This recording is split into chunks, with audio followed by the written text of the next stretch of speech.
Umengameli uhalalisele ngokukhethekile nongqongqoshe wezindaba zogesi udokotela Ramaphosa okusaphele izinyanga ezimbalwa ithathe intambo nathe kuzobonakala maduzana kwenzayo ngenkinga yogesi ezweni.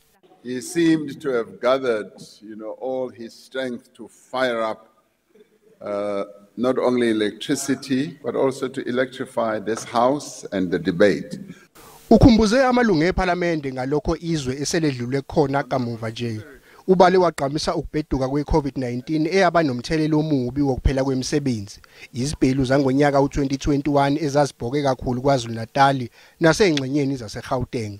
Uphinde waphawula ngempi eqhubeka phakathi kwe-Ukraine nomthelela wayo. And on top of all this, we are in the grip of an energy crisis that is many years in the making, the seeds of which were planted more than 2 decades ago. I state all this not to explain away any of the unresolved challenges that we face as a country, but I state them because perspective is, as always, very critical. Ramaphosa uvumile ukuthi kukhona lapho izingxenye zikahulumeni wakhe ezibuthuntu ngakhona.